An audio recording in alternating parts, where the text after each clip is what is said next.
আজকে পটল দিয়ে মাছ দিয়ে রান্না করব। তো এই ছোট ছোট পোনা মাছগুলো আমি কেটে নিলাম, নিয়ে পিস পিস করে আমি প্লেটে হলুদ আর লবণ দিয়ে মেখে নিলাম। তারপরে এখানে তাওয়াতে আমি সরিষার তেল দিয়ে আমি গরম করে নিলাম। তো তেলের উপরে আমি একটা একটা করে মাছ ছেড়ে দিব, ছেড়ে দিয়ে তারপরে এগুলো ভেজে নেব। তো আমি আজকে পটল দিয়ে পোনা মাছ দিয়ে রান্না করব। তো এই মাছগুলো দিয়ে কিন্তু পটল তরকারি অনেক টেস্ট হয়। তাই আমি এই পোনা মাছগুলো আমি ভেজে নিলাম। তো উল্টিয়ে পাল্টিয়ে দেব। পোনা মাছগুলো যখন ভাজা হয়ে আসবে, তো এই পোনা মাছগুলো যখন ভাজা হওয়া শেষ, তারপরে এখানে কড়াইতে আমি তেল দিয়ে তারপরে এখানে পটলগুলো আমি তেলের উপরে দিয়ে দিলাম। তেলের উপরে দিয়ে তারপরে এখানে আমি একটু ভেজে নেব। তো আমার পটলের তরকারি আজকে রান্না করলাম। তো এই পটলের তরকারি দিয়ে আমরা সবাই খেয়ে নেব।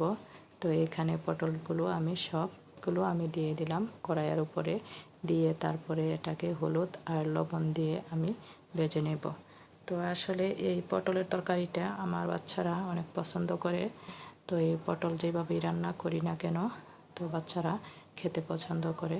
তো তার জন্য আমি আজকে পটলের তরকারি রান্না করলাম।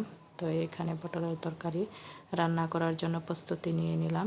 তো দুপুরবেলা আজকে পটলের তরকারি রান্না করে নেব। তো আজকে এই পটলের তরকারি দিয়ে আমরা সবাই খেয়ে নেব। তো এখানে আমি যখন পটলগুলো ভাজা হয়ে আসবে, তারপরে আমি এইখানে সব মশলাগুলো দেব। তো এখানে পেঁয়াজ কুচিগুলো আমি দিয়ে দিলাম। পটল একটু হালকা ভাজা হয়ে আসছে, পরে পেঁয়াজ কুচিগুলো দিলাম, দিয়ে তারপরে একটু হালকা করে ভেজে নেব। তো যতক্ষণ পর্যন্ত ভাজা না হবে ততক্ষণ পর্যন্ত আমি খুন্তির সাহায্যে একটু নেড়ে চেড়ে দিব। তো এখানে যখন ভাজা হয়ে আসছে, তখন আমি সব মশলাগুলা অ্যাড করব। এখানে স্বাদ মতো লবণ দিয়ে দিলাম, তারপরে হলুদের গুঁড়ো দিলাম, তারপরে মরিচের গুঁড়ো দিলাম, দিয়ে তারপরে আমি পানি দিয়ে দিলাম। তার উপরে দিয়ে একটু কষিয়ে নেব, নিয়ে তারপরে এটাকে কষানোর পরে তারপরে এখানে আমি পরিমাণ মতো পানি দিয়ে দেব। তো এখানে যখন আমার মশলাটা আমি মিশিয়ে নিয়ে নিলাম, নিয়ে তারপরে এখানে আমি একটু কষিয়ে নেব। তো তরকারি এভাবে একটু কষায়া নিলে কিন্তু তরকারিটা একটু টেস্ট হয়।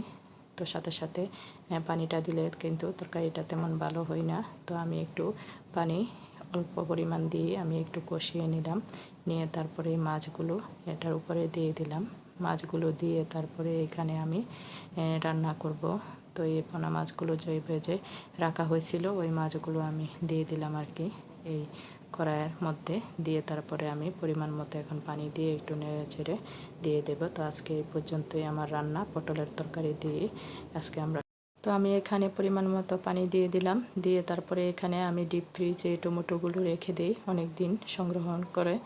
রেখে দেওয়ার কারণ মূলত যে সময় টমেটো লাগে আমার ওই সময় আমি বের করে নিয়ে রান্না করি। তো আমি এই টমেটোগুলো ডিপ ফ্রিজ থেকে নামিয়ে নিলাম, নিয়ে তারপরে আমি দিয়ে দিলাম টমেটোগুলো, দিয়ে তারপরে একটু খুন্তির সাহায্যে একটু নেড়ে চেড়ে দিয়ে দিলাম, দিয়ে তো আজকে আমার এই পর্যন্তই রান্না। তো সবাই ভালো থাকবেন, সুস্থ থাকবেন। আমার ভিডিওগুলো ভালো লাগলে লাইক করবেন, কমেন্ট করবেন। আল্লাহ হাফেজ।